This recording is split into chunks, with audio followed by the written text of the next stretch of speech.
Hey, Brian Quinn coming at you live from. Got a lot going on in the news today. I'd like to talk about the shootout that happened in Philadelphia yesterday. We had 6 cops shot after they were serving a warrant. There was a gentleman who had a AR-15, of course, had to be a AR-15, and started at it with the police. While this was going on, immediately we had the Democratic presidential candidates take to Twitter to start taking shots at the NRA, and then, call for more gun control. Let's not think about the cops that got shot, though. This is an issue with these, not just the presidential candidates, but the media and everyone else whipping up a frenzy about how bad we need gun control. Now, mass shootings like this take place very often, and usually things like what happened in Philadelphia don't get much attention. And I recently spoke to this fact that in Chicago, we had a shooting where 7 people got shot on a playground. And it didn't really get much attention, but that wasn't the only mass shooting we've had in Chicago. Now, gun control would have done nothing to stop what happened yesterday. We have police who are serving a warrant to a criminal who's a drug dealer. No amount of gun control will ever stop that, because the criminals are going to get guns no matter what. I mean, you look at the gun control in my city alone, Chicago, and that isn't enough to stop gun violence. And then what happens with that? I mean, look at my city. They got the gun control they want, but they blame the other states around them. So when it comes to our Second Amendment, people need to stand up, and we need to stop taking it when it comes to these politicians who are seizing on the moment when there's a tragedy. They don't even let the dust settle. Literally, these police were still in a shootout with this guy when people like Kamala Harris, Christian Gillibrand, they all went to Twitter to start, promoting the erosion of our Second Amendment rights. I'm getting a little sick of it. Now, for me, the Second Amendment it's never been an issue that's towards the top of my list of like what I'm passionate about. But recently, whenever you have something like this, it kind of gets it boiling for you. Definitely 2 things. What Democrats have done for the issue of abortion has really stirred a lot of people up. And I think what's going on with gun control is really going to start stirring a lot of people up. Do you want these red flag laws? Does anyone out there want to see red flag laws take place? And it kills me that whenever we have a mass shooting, we can't just mourn our dead. Instantly, we have to go to, this is what it is.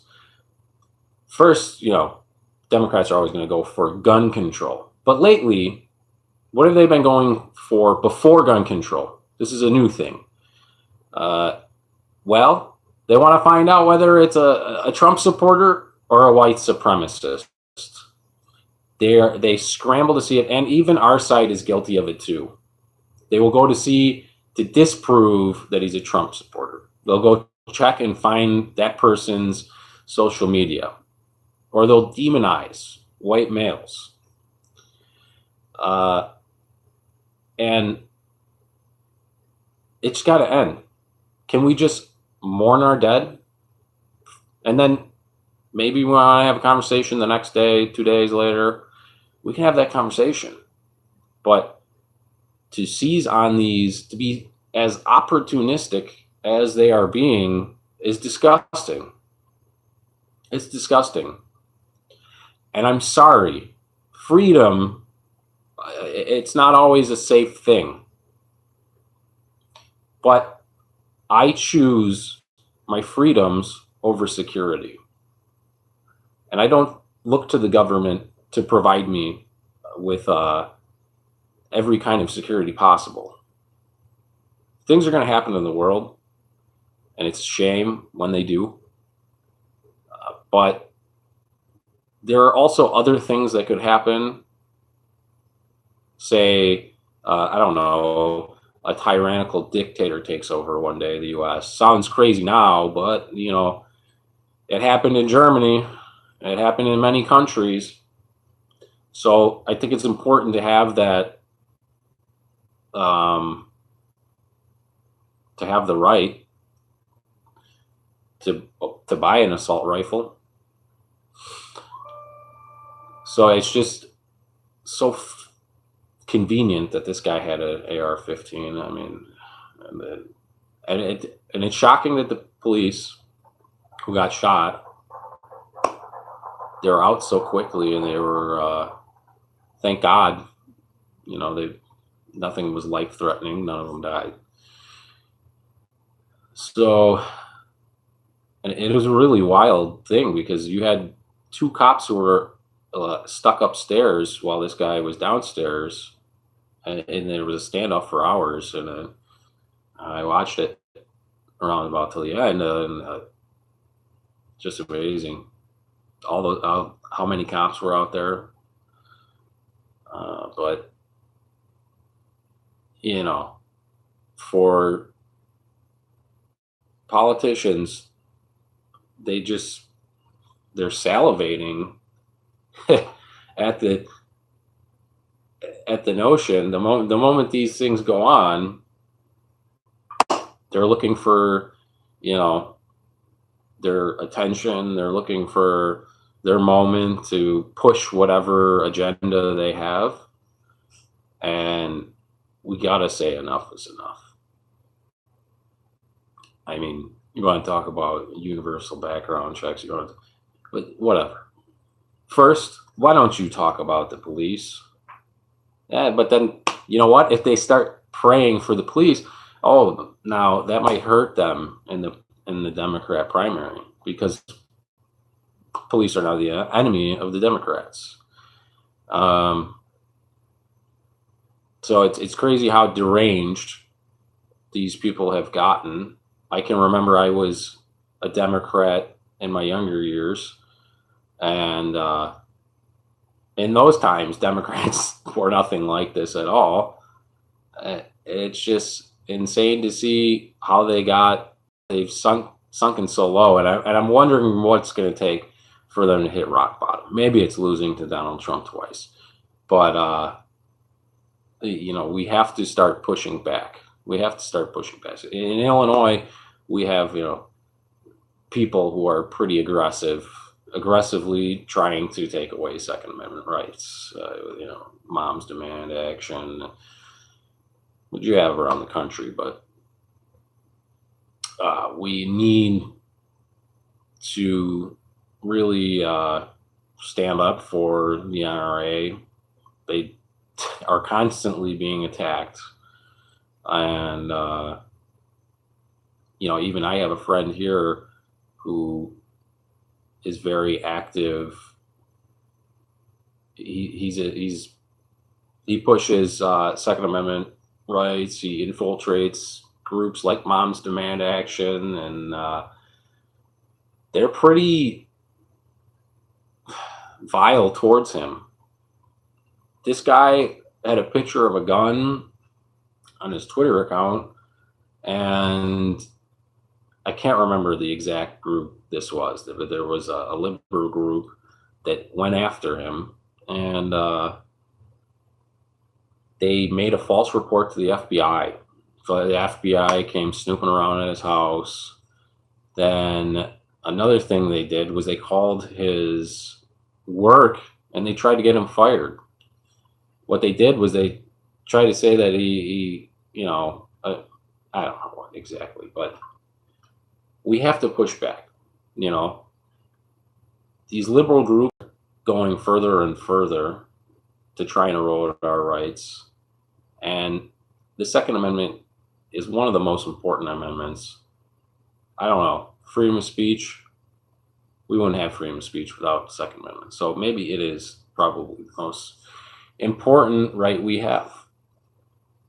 So we need to protect it, and assault guns are essential. And I know it's a bogus term, it's a bunk term, assault gun, because really it's not, there's no such thing as an assault gun, but whatever. The point I'm trying to make is, if the Second Amendment is more about protecting your right to have an AR-15 than it is about protecting your right to have a handgun. And people need to realize that. And when I hear people on TV talking about hunting, it drives me up a fucking wall, because it has nothing to do with hunting. Now, when I hear people like Dana Perino talking about hunting rifles, I'm just thinking you are giving away the wrong kind of argument here, and it's makes us look weak on the Second Amendment, and we need to actually say that it's about having the right to defend yourself against enemies, foreign and domestic, and that should be whatever means you need to take on entities that are that powerful. And I'll tell you what, when Joe Biden talks about having a shotgun and a shotgun being good enough, hate to break to you, Joe, it ain't good enough. It ain't good enough. If the U.S. government became a bunch of Nazis, and by the way, it drives me nuts that these people who want to say that Donald Trump is a tyrannical dictator, they call themselves the resistance, and they're pushing for gun control. That's an oxymoron. How dumb can you get? You think that you're living under a dictatorship and you want to take away guns? You want to be left disarmed. So everyone, and I saw polls on Fox today where they said that it was crazy. Like 90% of people want universal background checks. And what that means, who knows? But another thing was like 85% or 81%. It was a really high. It was just shocking that like 81% were in favor of these red flag laws, gun confiscation. That is the most un-American and insane idea to be so widely accepted. I see a lot of people speaking out against this. I'm surprised that so many people asked in a poll would say that they were for gun confiscation of mentally ill. And what's mental at some point, or I don't know. I always just think that if you have an enemy and let's say that person wants your guns taken away just to fuck with you, this is going to be abused. And I can't see how your right to due process will be respected. It's going to be a violation of the right to due process. Moving forward from that, I was reading today that Jeffrey Epstein had some broken bones in his neck, which is pretty crazy. That's pretty wild. They were saying that the bone he had, one of the bones that was broken in his neck, was the hyoid bone, which on a male is like right about here on the back. And they said that, but like a homicide, not as in a hanging. So, and you gotta wonder, do I even believe that? You know, it's a apparent suicide. No one bought that, but the news is still kind of pushing that notion. But you see some people on the news who tend to think that there could be foul play. Definitely something is fishy about all of this, and just going through all the information I was going through last night as well on his island. You know, I had heard something about like a satanic temple on his island, and you know, that's something I heard from conspiracy theorists. But you know, people want to say never listen to conspiracy theorists, but you know what? They were talking about a Jeffrey Epstein and his pedophile island years ago, and guess what? They were right. So if they were right and none of us knew, and they're saying there's this satanic temple, and I saw a picture of it, it's some sort of temple. And they said that the door on this, there's a way to lock it from the outside, but not on the inside. So like as if you could lock people in there. So there's a lot of speculation that he was torturing people in this satanic temple, and he had a way to like lock them hardcore in his satanic temple. Another thing I came across, and I just want to say that I don't know how true any of this is, but supposedly bones were found by divers when the FBI was searching. Bones were found in the waters just below where this satanic temple is. Now, the people who worked there claim that they thought it was like a place where he played music. They had kind of like an acoustic setup there. But the wonder, was he killed? I don't think he committed suicide because, first off, let's say you had broken bones in your neck from hanging yourself. This is common. Where is it common? It's common when you're like hanging on the gallows. You see that little trapdoor drop, and you have a significant drop. Well, you need that significant drop so that your neck breaks. When you're in a prison cell, you don't have the luxury of breaking your neck. You know, ideally, if you were going to commit suicide by hanging, you would want your neck to break. It would be less painful, big time. As crazy as that sounds, but that's what you would want. But in a jail cell, I don't see how you possibly could have broken bones in your neck, even if it wasn't, as this article I was reading was making it seem, as though as if he was strangled. I don't see how.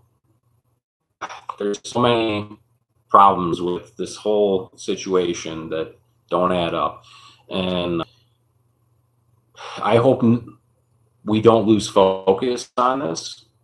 Not just how he was killed, or maybe he didn't get killed, or whatever, but all of the crimes surrounding it, everything that happened. Who was in? Clearly, he hung out with almost any powerful person you can think of, any famous person. They were all hanging out with him.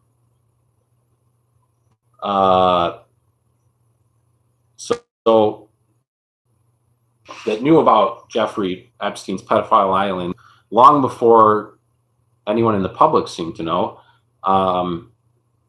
They had said that it was a place that already taught his child sacrifice.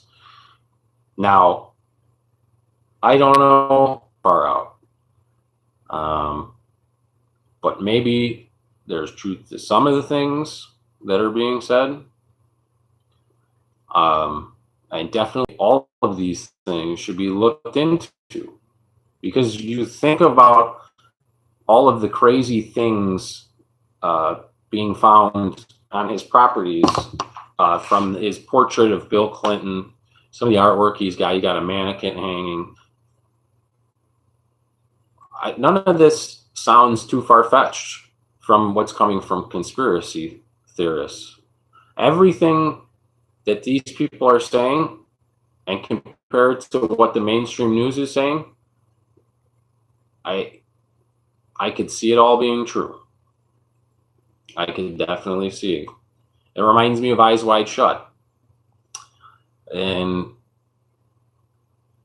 hopefully no one really accepts that the notion that he committed suicide, because it's ridiculous and too convenient for all of the powerful people connected to him.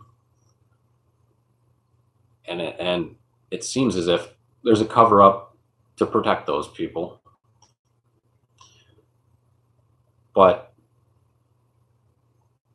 we need to figure this out. I mean, this wouldn't be the first time pedophilia was going on a wide scale level with powerful individuals in one country. This happened in the 80s with a lot of members of the parliament in the UK, and they were found out. So if anyone is out there doing sick and twisted stuff like this, we have to bring them to justice. And you know what? The time to be tuned out is over. Everyone needs to wake up and realize, some of these people in Hollywood, some of these politicians. I mean, look at Dennis Hastert, former Speaker of the House. He was paying hush money to some kid he used to screw when he was in high school. This is a problem, and we really need to hold those accountable who've been committing these disgusting acts. And we're going to do that by getting to the bottom of all of this. But anyways, moving forward, I saw today Joe Walsh was trending. Joe Walsh, he's a guy from my state. If any of you are unfamiliar with Joe Walsh, he is an ex-congressman from Illinois, Tea Party guy, and vehemently opposed to Donald Trump. So I guess Joe Walsh is calling for a primary challenge to Donald Trump. Well, there's one guy out there. His name's Bill Weld. He was running as a libertarian with Gary Johnson before. When they asked Joe Walsh about him, he said he was too much of a centrist and that we need a conservative. Basically, Joe Walsh had apologized for helping to get President Trump elected. And if anyone doesn't know who Joe Walsh is, I'm telling you, this guy's got a radio show. Go listen to his radio show. Go look at his tweets. This guy has Trump deranged syndrome worse than most leftists, He's so bad that I mean, I don't even take him serious. He sounded like a reasonable guy, you know? He was a kind of guy you would have liked. I mean, some of the things always annoyed me about how he'd yell on the radio, but for the most part, he seemed like the kind of guy you would want to represent you. But I don't know what the hell happened to him, who pissed in his Kool-Aid, but at some point he became vehemently opposed to Donald Trump. And now he's calling for someone to challenge Donald Trump. And to that, I would have to say, hey, Joe, do it. What's stopping you? You think someone's going to come out of the woodwork and hear your call to action and run against Donald Trump? Maybe it's going to be Mitt Romney. He's a true conservative, right? Go to MSNBC or something. Go to CNN. But this guy, recently, he also was slamming Tucker Carlson for a segment he did about white supremacists. And from time to time, because his show airs in Chicago, so I hear it if I'm driving at that time around 5 or 7. I think it's 5 to 7. I'll call into his show, and I had to call in. I think it was about a week ago. He had me steaming mad. I called in, and every time I call in, I use a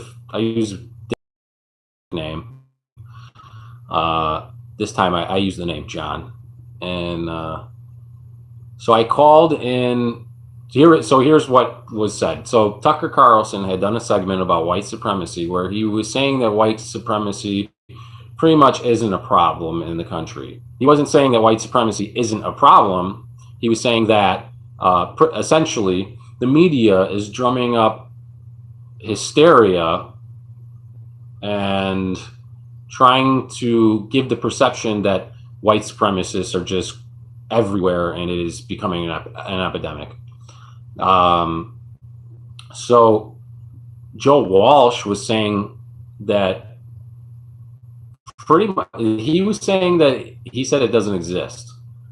He was implying that Tucker Carlson said white supremacy at all doesn't exist, and that's not what Tucker Carlson said at all. The number of white supremacists in America is so small that you could, fill up a college stadium with how many there are. I have even heard him use the same type of analogy in the past when he said something like you could fill him in a high school gymnasium. But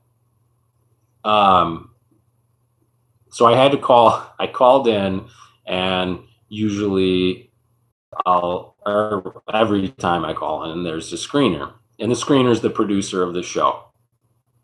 And usually, she'll want to know what you're talking about, and she's kind of different from other shows I call into. She really wants to know everything you're going to say, pretty much. So I start telling her what I'm going to say, and she immediately was arguing with me, big time. Like, she's just going back and forth. I think for like 5 minutes, me and this screener, or the producer, went back and forth, and she was just so heated she gave up on the conversation. And then eventually I got to talk with Joe. Well, what I was saying was that Joe was deliberately he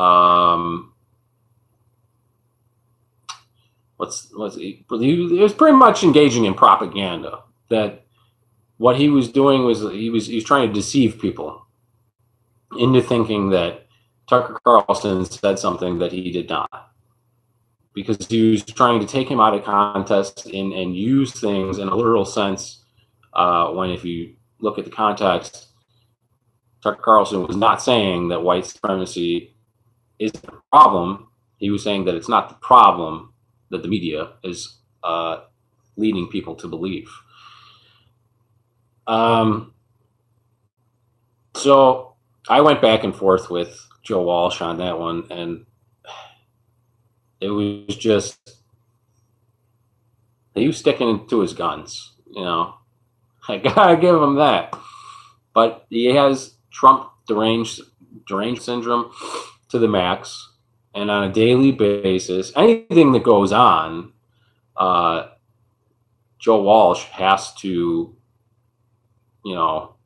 he has to be there to take a shot at the president. And even recently, when Jeffrey Epstein got killed or died or whatever, and what's his name? Terrence Williams had his tweet that he made that the president retweeted, where he made a video saying that, pretty much like that he thought the Clintons killed Jeffrey Epstein. I'm trying to remember the gist of the tweet, but he was like, Donald Trump just retweeted this conspiratorial shit. And then he just said, he repeated what he said like 3 times in the same tweet. But Joe Walsh, get over yourself, man. If you think someone should run, do it yourself. Have the balls. Because Lord knows you're not going to win. And anyone, that's a preposterous notion that there's going to be someone who's going to beat the president in a primary right now. And first off, we don't need that. We don't need to be wasting money in a primary. We need to use all that money to beat whoever the president has to face for the general election. Well, that's all I got for today. Thanks for anyone who joined me. It was nice to talk to all you guys, and hope you all have a great day.